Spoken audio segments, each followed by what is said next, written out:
Thank you for listening to Dialogues on Democracy, celebrating IFES' 25th anniversary. I'm Laura Osio. The Arab Spring has captured the world's attention since Mohamed Bouazizi, the Tunisian fruit vendor, sparked it through his act of self-immolation. Michael Svetlik, IFES Vice President for Programs, talks to us about the Middle East and North Africa region before and after the Arab Spring, and tells us what are the key elements for democracy to thrive. When did IFES first establish a program in the MENA region?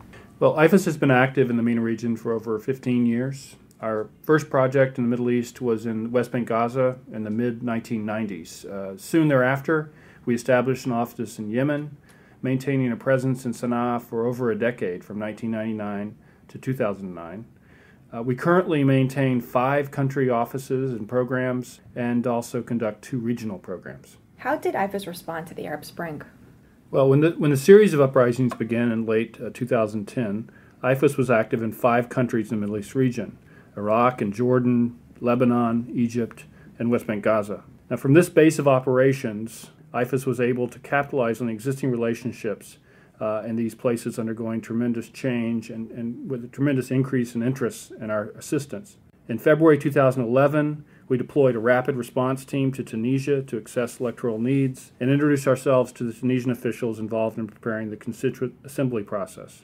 We have, over the past several months, intensified our assistance in Egypt, as well as responded to increased interest in global comparative best practices in places like Libya. What difference do you notice in the population, civil society, or the EMBs in their approach to elections and democracy since the Arab Spring?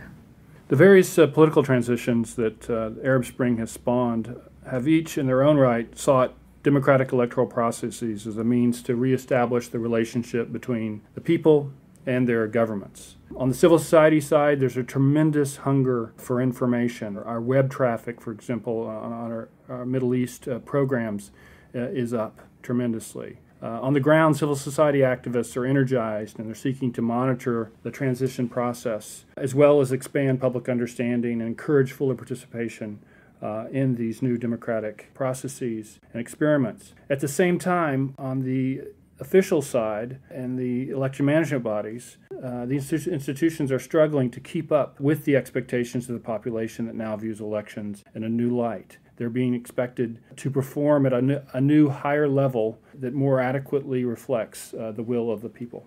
As an elections expert and someone who has observed the process of democratization for a long time, what would you say are the most important elements for democracy to thrive?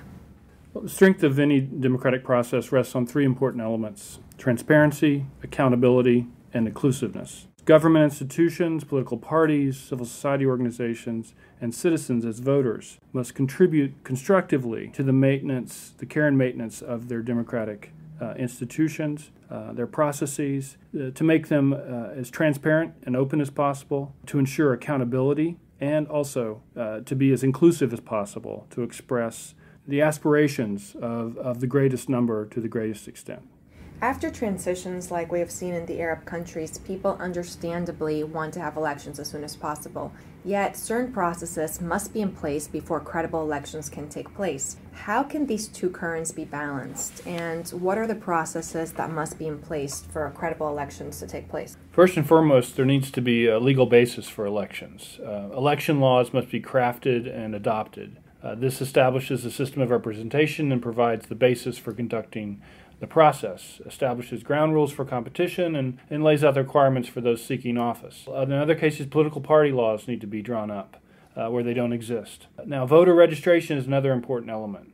Determining who is eligible based on residency and age are critical. Where voter lists don't exist, they must be created or compiled based upon available data sources. Other things such as voter education, security of the electoral process, and a system for resolving electoral complaints and disputes are also other important parts of the process. Now, when elections are to be held, the timing or the sequencing of the various elections, be they presidential, parliamentary, or local, not to mention how to approach the constitution-making process, are political questions to which technical needs, which I've outlined, are applied. So sequencing and timing are political questions that will be decided by those in policy or political positions. As a bit of an aside, how does the departure of U.S. troops from Iraq affect NGOs on the ground? Well, thus far, the departure of U.S. troops from Iraq has yet to impact our work on the ground in any meaningful way. And more importantly, I would say that the withdrawal of foreign troops should not be interpreted as the international community stepping back from its support of assistance to democratic institutions and processes there. In fact, IFES has just begun a new 3-year project in Iraq, and we look forward to working in partnership with Iraqi officials and citizens to help Iraq realize the democracy it deserves. For more dialogues on democracy, please visit ifes.org.